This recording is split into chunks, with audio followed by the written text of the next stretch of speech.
लोकत पातक भारी, तिनहि विलोकत पातक भारी। भगवान ने कहा कि देखो, आपने अपने छोटे भाई की पत्नी को अपना लिया है, इसलिए मैंने तुम्हें मारा। फिर भी मारने के बाद अगर आप चाहते हैं कि जिंदा हो जाएं, तो ये मैं कर सकता हूँ। बाली ने कहा कि नहीं, जिस भगवान को दुनिया याद करती है कि मरते समय नाम आ जाए, उसको आप सामने खड़े हैं, मेरी गति हो जाएगी, मेरे को जिंदा नहीं रहना है। वाल्मीकि ने ऐसा कहा। तारा उसकी पत्नी देख के रोने लगी कि मेरे पति को आपने क्यों मार दिया। तो भगवान ने कहा कि पति को जिंदा कर देते हैं, हमारे हाथ में है।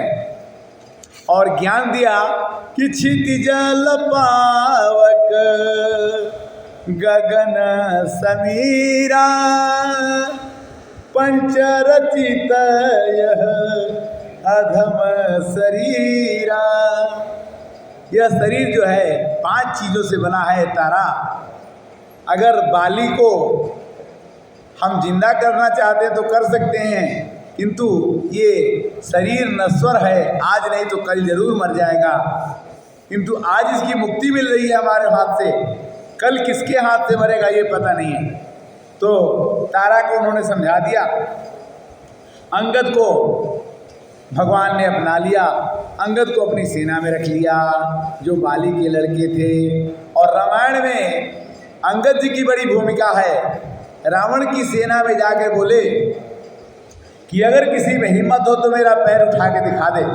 भगवान राम से लड़ने की तो बात अलग है, मैं पैर रखता हूं, इसको कोई डिगा दे केवल तो मैं समझूंगा मैं सीता जी को हार जाऊंगा राम जी से बिना पूछे। किंतु वहां पर अंगद के पैर को कोई नहीं हिला सका। अंत में रावण उठा और बोला कि मैं तुम्हारे पैर को उठाऊंगा। अंगद ने कहा कि नहीं नहीं, आप ऐसा कष्ट मत कीजिए, आप बड़े महान हैं। अंगद जी ने अपने पैर खींच लिए। इस तरह से हनुमान जी को बहुत सफलता मिली और उन्होंने लंका दहन किया है। सुंदरकांड में लंका निश्चर निकर निवासा, यहाँ कहाँ सज्जन के वासा। हनुमान जी लंका में जो प्रवेश किए तो देखे कि वहाँ सब निश्चर हैं। लंका निश्चर निकर निवासा, यहाँ कहाँ सज्जन के भाषा। फिर वहाँ पर एक विभीषण जी राम राम कहने लगे। तो बोले कि भाई लंका में राम राम कहने वाला कौन मिल गया। विभीषण जी से भेंट हो गई तो उनके घर पर लिखा था कि राम नाम अंकित गृह, शोभा वरेणी न जाय, नव तुलसी का वृंद बहु, देखी हर्ष कपिराय। हनुमान जी बड़े खुश हुए कि जहाँ पर राक्षस हैं वहाँ के मंदिर में राम नाम लिखा हो, ये सज्जन जरूर होगा, जाके उससे मिले। विभीषण ने कहा कि सुनहु विभीषण रहनी हमारी, अजमि दसन नमः जीव विचारी। जैसे दांतों के बीच में जीव रहती है, दांत कभी भी जीव को काट सकता है, उसी तरह से मैं लंका के बीच में रहता हूँ, रावण कभी भी मेरे को मार सकता है।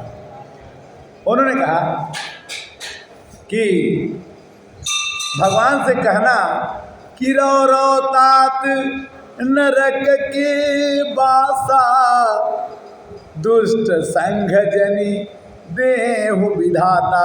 हे भगवान, कभी भी दुष्ट का संग मत लेना।